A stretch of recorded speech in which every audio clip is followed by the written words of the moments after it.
This week, we travel into a tome that sends us into a new world of collaborative fiction with EVERYVERSE.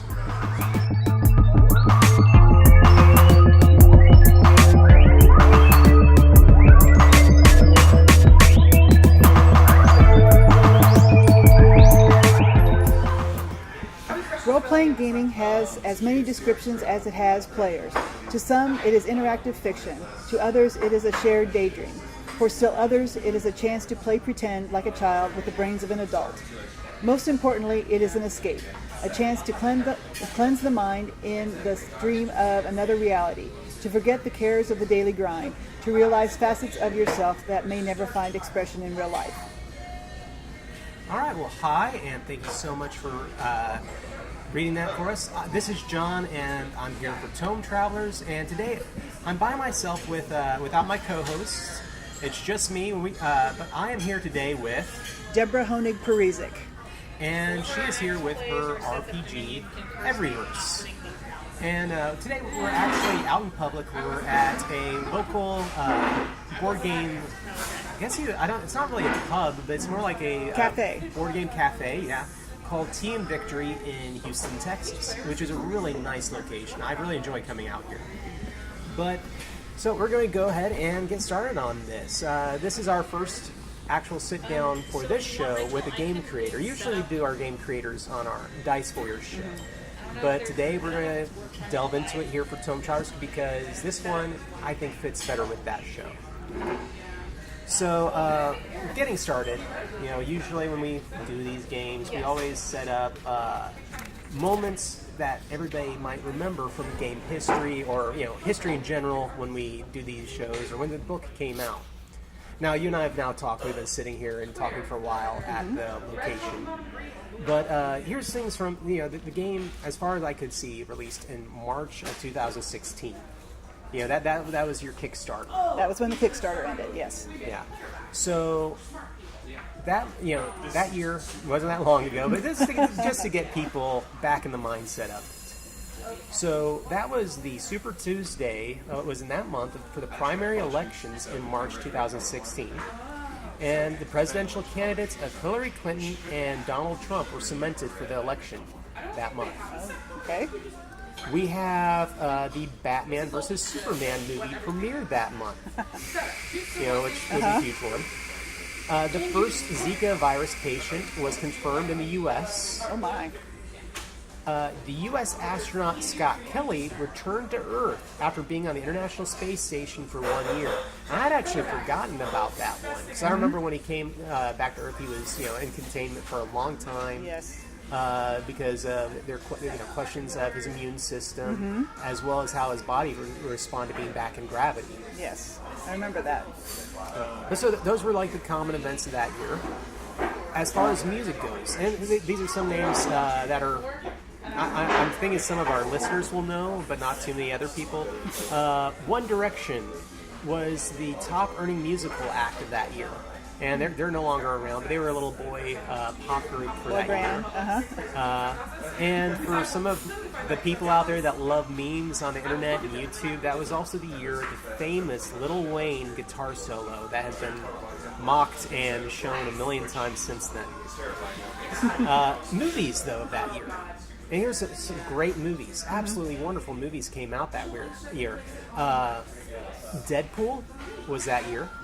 Suicide Squad was that year. Moana came out that year.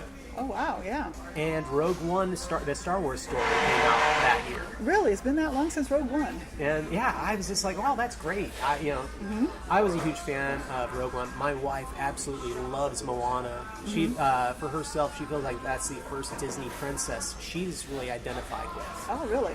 And so, she has never really felt a kinship with any of the previous ones. She was never really into, Belle. A lot of role players and readers love Belle because she read. Cosplayers. And she's never really identified with any of the older princesses or characters, but Moana really hit it for her. So, we're here to talk today about a game that came out, this Kickstarter, that year, and that was EVERYVERSE. So tell me a little bit about the game. Well, it is developed by my late husband, and he began the design process in the mid to the late 1980s. He and a group he started in college played most every game on the market, but they weren't really satisfied. Either the rules were too cumbersome, or the stats were not intuitive, or they wanted to create scenarios based on a movie or a book, and there wasn't really anything to support it. So my late husband did the development. We play tested it through the 90s and the early 2000s, and my husband and his friend Jim always dreamt of publication, but back in the early 2000s, you had to pretty much have a publisher. Yeah. And unlike today, where you can go to print-on-demand sites and use social media to get the word out. Mm-hmm. And so now that I've been laid off from my job as an IT professional, I have the time to devote to getting things published and doing said social media advertising. Yeah. And because I remember, we've talked about this, and when I first got started, it was actually, and you're using them now, but when I first got started, and Lulu was a name for publishing here in the U.S., I was looking at, for one of the books I was publishing, I was looking at $80 a copy, for a hardbound colored book. Yes. And that's just, for most role players and role-playing groups, that's not feasible. No. It's a whole different world out there. And nowadays, social media, print on demand, PDF through drive-through RPG or RPG.net. Yes. Those are strong ways to go about it. Yes, I know when I first started that Kickstarter, everybody's asking me, where's my Kickstarter? And do you know about Drive-Through RPG? And so I went out there and set everything up out there. So that's where you can get the EVERYVERSE RPG PDF and hard and soft cover books. Yeah. And then Lulu for the ebook. And so you mentioned your husband, so he was the original creator for EVERYVERSE, and it was a gaming group that y'all had together and set up your own rules. Yes, he started it in college. I didn't really join until maybe the mid 80s or something like that. I'd never even heard of role-playing gaming when I grew up in small town Iowa, and so I started off as a solo player. And what got me hooked is that he used his rules and built a Star Wars scenario for me to run and play through. And at that point in time, I was hooked. I think I've played in all the years since then. I think I've played one game of D&D. Yeah. And I've been spoiled by our rules. That's good. And so you're then a very big fan of it. And so which edition of D&D did you actually play? Oh, man. Remember? This was like AD&D. That was pretty much okay. That's yeah, it. no. That was ages ago. The age of THAC0 and armor class that really didn't make sense. Yes. Those were the years. I actually got started myself in role-playing games in the second edition with Greyhawk. That was the first one because I'm from here in the South, and Dungeons and Dragons was a dirty word. But at that time, but I could get away with playing Greyhawk. Yeah, even my late husband's mother asked me as is it okay for them to be playing stuff like this? And I said, well, of course. I mean, 90% of the time you're fighting evil and so on. But yeah, she was concerned about her sons playing role-playing games. Yeah, no, recently, my wife and I had a game group that we were asked to run. It was actually our Sunday school's leaders. They wanted to play in a role-playing game. They had seen it on TV through what's the name of the show? Big Bang Theory. And they were like, we just want to know. It looks like they're having fun, but we had always been told in past role-playing was bad, and it's not something for us. And so they came out and they're like, this is not bad at all. And then they ended up fighting this evil monster that somebody had summoned, and he was playing a paladin. I think his wife was playing a bard, and so they fought against the evil creature, and they're just like, wow, that was cool. And this has nothing to do with all the things I was told in the 80s and whatnot. So I don't know if they're still gaming. They actually ended up moving to Louisiana not long after that, but I think it definitely changed their opinion of it. Yeah, I was kind of hoping that my former teammate, when I was an IT professional, he has a stepson who is a youth leader in a church, that they would be interested in trying to do this with his youth group. So far, not yet. Yeah. But I'm still hopeful. It's a hard thing now. A lot of times, churches are more willing to play board games than they are the tabletop role-playing games. But, I think that's just a stigma. I'm hoping it will change. I think it is. My wife recently was interviewing for a job at a church, and she, during the interview, mentioned, this is something we do for a living on the side is, creation and working in the RPG industry. And it turned out, like, the assistant pastor, he says, like, oh, really? Oh, that's so awesome, because I grew up playing the Robotech RPG when I was a kid. That was what I loved. And, it came up at the table with all these, elders of the church and everything else. I'm just like, Oh, good. Yeah, I'm hoping that things are changing now. People are realizing that, much like rock and roll, people had it wrong. People had the wrong idea of what it actually is. Exactly. So tell us a little bit about the product. I mean, you actually brought the book here today. I did. I wrote down a few highlights here that EVERYVERSE RPG solved the issues that vexed that gaming group that we had. You can generate characters easily. We have like 5 different methods you can generate a character. You can adopt facets of settings easily because we don't have any really hard and fast setting rules. We do have some for world creation. We use the standard distribution approach to the character attributes and the skill scores, so those are more intuitive. Using that standard distribution, like the bell curve for IQ, everybody knows that 100 is the average. And so if you're above 100, you're above average. If you're below, but what does 15 mean?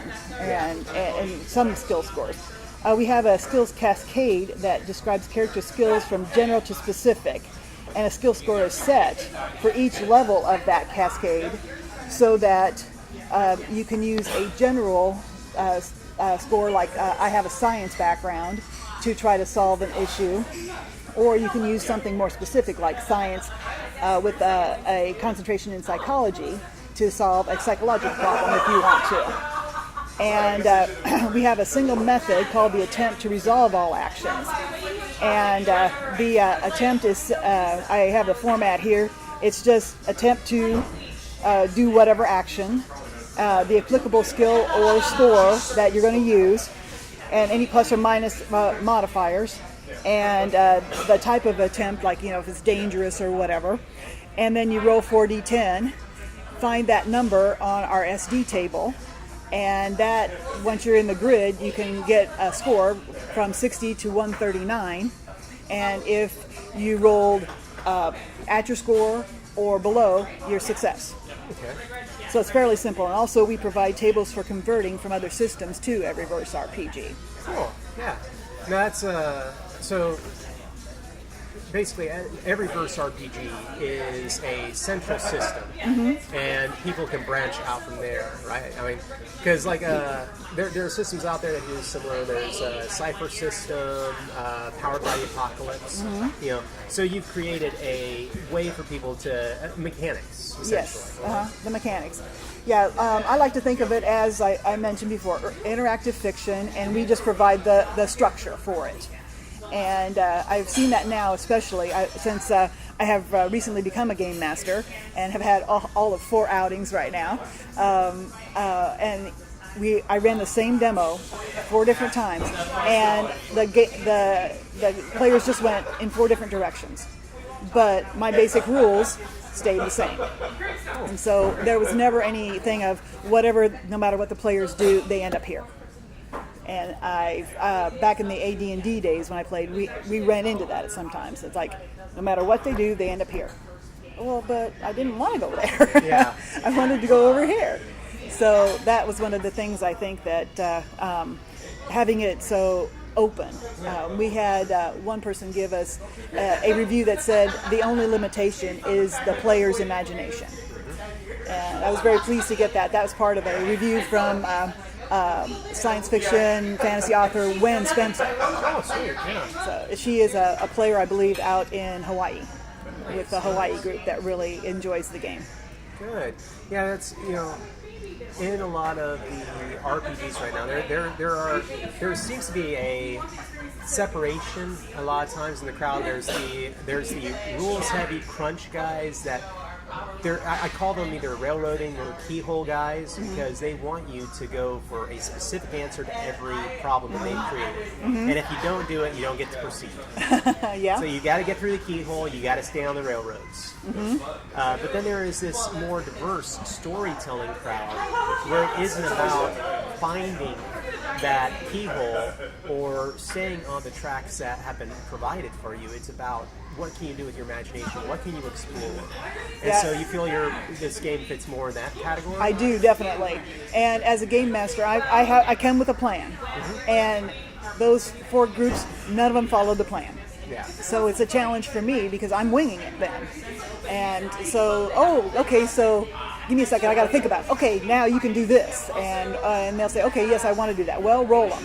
And then we decide, what the attempt is and what the skill scores that are applicable, etc. And then the group can proceed. Yeah, I definitely don't want to railroad anybody. Yeah. And at some point in time, we will be producing some modules. And my late husband left seed ideas for at least 13 modules. And plus, the gaming group in Hawaii has developed some modules. Unfortunately, I think most of that work got eaten by the volcano. Oh. Yeah, at least 2 of the guys that I've had contact with and were gaming with, their homes were destroyed by the volcano. And everything from their vast collections to their computers that had all the work on it. So that module may not come out for a long time, unfortunately. And so then we will provide the plan, and the characters, but won't necessarily expect everybody to follow them. I understand. All right. Well, may I go ahead and have a look at the book here? Oh, please. So we can do a quick talk about that. So, right now, what you brought today is a hardbound book. So, who are you going through with your binding or with? This is all Drive-Through RPG. Drive-Through RPG, which they also do the fulfillment for groups such as Adventure Week. AAW uses them, and several other publishers now are using Drive-Through RPG for fulfillment. So it's a really good place to go when it comes to hardbacks. In fact, I think, and I might be wrong, but I'm pretty sure Onyx Path Publishing, who does a lot of the vampire games and other things like that, that they're also using Drive-Through RPGs. And they're not one of the biggest companies, but they're still pretty major. And for them to be doing that, it's a great move. Yes. So yeah, I was very pleased to hear about them. I've been learning so much having gotten into the industry. And yes, these were a great find. I'm so glad that somebody suggested them to them. But so, as far as, Drive-Through RPG, it looks nice. You've got a great cover. It is a wrapped back. Nice. All together, the paper quality. It's got a great weight to it. Very easy to follow. Very easy to read. Good fonts. Good divisions. Yes, as far as everything else. Yeah, they also made some suggestions on fonts and so on. And it has a great look to it, and it's very easy to read, very easy to flow through. And I'm looking at just a page here, and I love, it says a word about tech levels. You have your table. It says tech levels, everything from cyberpunk to Renaissance era. Yes. And of course, I'm just like, my brain immediately starts thinking, because right now, Shadowrun, which is a huge cyberpunk RPG, has gone into another iteration with another publisher. And at the same time, we have Cyberpunk. The Cyberpunk is coming out with a video game, and people are getting interested in that market all over again. And so, I see that on here, and it's like, oh, sweet. I can do something with that in this system. Yeah, there's a third book that will be coming out hopefully soon. And it is just a few thoughts on each of those certain tech levels, so we call it future history.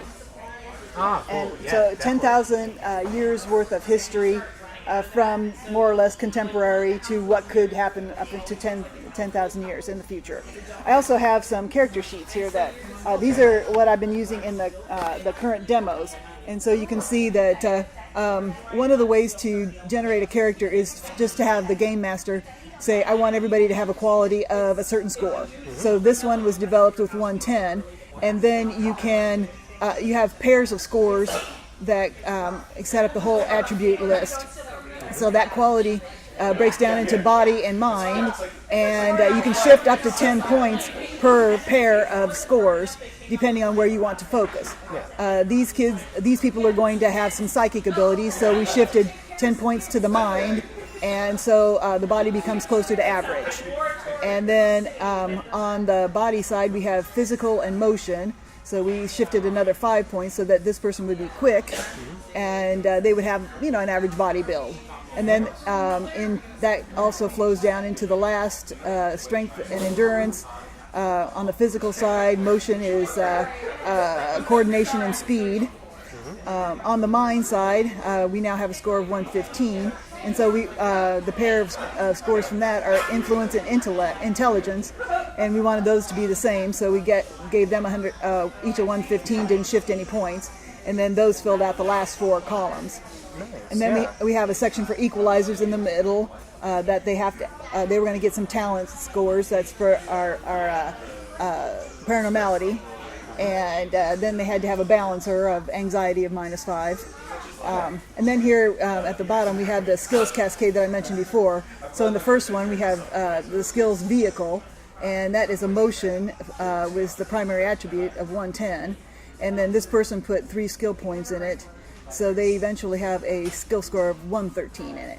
And then more specific, they wanted to focus on air vehicles. And so they get the 3 skill points from the generic or the general, plus the 3 put in for the air. So they get to add 6 points to their score. So they have a 116 score of. Okay, yeah, so cascading down. Yes. Okay, that's really nice. Yeah. That actually makes sense. And for our listeners, so I'm looking at the character sheet. You have what looks like a skill tree branching out from the central quality. I don't really know how to describe it, but it reminds me of a lot of different tables and charts that kind of flow outwards, like you would with sports teams and things like that. Going into the mind and body, and then going into different portions from that. So you end up with a different set of different set of attributes out here. Do these ever act in concert together, or is there a point where you're using only body over using, say, physical or motion, or? The body especially is used in combat. Okay. And so the body will take damage, and if it gets below 60, then the person is unconscious. All right. And so if that one's taking damage, then all the other skills that flow down from it, the attributes that flow down from that are affected. And same with the skills. Okay, well, that makes sense. No, that's it's a very good character sheet. I like the layout and the flow and the color. Is this like your official character sheet that y'all Yes, it use? is. And did you design this, or did somebody else design Somebody helped me out with that, yes. it? It looks really nice. I can actually see how it flows together using the number system that you described and everything. It's really good. That's good design. Yes, thank you. And so going down into different areas, you have a lot of area as well to describe the character, which I think is really important because the numbers give you a lot of the crunch, the mechanics. I feel like a section where it describes who the character is, it's not so much mechanic based, but just who are they? Male, female, something else. What Right. is their weight? What is their skin? All these things. That's what helps give your character voice and description in your brain. Yes. Yeah, we have a section in here where for character generation, you can also, if the game master doesn't want to assign a quality, you can roll 4d10 and look the number up in the chart here and find some scores within that. And so you roll 4d10 and arrange them in a predetermined order, or arrange them in the best order, highest number to lowest number, to get a attribute score. and then you can set your scores beyond that by the shifting points. And we also have rules in there for rolling if you want to set hair, skin, height, weight, etc. Nice, yeah. That's great. Well, thank you so much for showing me that. Now, the scenarios that you've been running for it, what kind of scenarios have you been doing? The first one is a near future Earth-like world where some kids have been recruited, and well, they don't know it, but they've been recruited by a criminal organization, and they have the possibility, the genetic possibility of becoming people with powers, psychic powers of some sort, or paranormal powers, that might be better to describe them. And this criminal organization has found them, recruited them, and they have a researcher who is helping them with the they have a shot that will activate their abilities. And so let's just say not everybody is working to the way the criminal organization would like. The researcher is not happy about having been, quote, recruited by them, and so she wants to get out, and she wants to use the kids to get out. And some of the demos have gone, like the last one on Free RPG Day, they wanted to leave the researcher behind. Others took the researcher with her and used their abilities to help enhance her body so that she could keep up with them as they were making their escape. The other adventure that I have is a one loosely based on Harry Potter and steampunk, actually. And so a medium receives a vision of possible treasure, and so then she tells friends of hers who are wizards about it, and so they have to find a means in 1876 to travel to Antarctica where the treasure possibly is, and then they will go into a facility and see what they find. Awesome. Well, cool. And so you yourself have ran all those adventures. Do you have anyone else out right now who's helping run any of this, or? Not per se. My friend Jim and his sons came into town to help out with Space City Comic Con. Okay. And so they might do that again. But I would love to have some people who could help me out with going out to the local gaming shops and either running these scenarios or helping me build other ones that could be recurring. Wonderful. All right. And so, where do you feel like seeing the future for EVERYVERSE RPG? Now, we've talked and you said that there's always, there's that on the future a second edition as you move forward, because this did kickstart and you successfully kickstarted. Yes. And so it has been printed and it is out there, and different stores are beginning to carry it here in the area, and it's going to branch out from there. Where would you like to see it go? Oh, I basically want to take over the industry. Seriously, near future, I want to get book 3 and book 4 out. That will, and getting some t-shirts to people, that will fulfill the Kickstarter. And then I would like it to be in every shop here in Houston. Get some surrogate folks to help me run games and help me go to conventions. Because recently we had Comic Palooza in the area, and I don't have enough juice personally to go and run 6 hours of gaming and try to run a booth too. Yeah. And so I would love to have someone else to help me go to conventions, and eventually I'd love to go to Gen Con and any other big con that's out there that. And also, I like I said, I want to produce the modules. My late husband left us seed ideas for the modules. So I'd like to build a company, basically, that would help me with game design, play testing, everything. Putting out that second edition, using the information that I found recently that he left behind. I basically want to grow a company. That's awesome.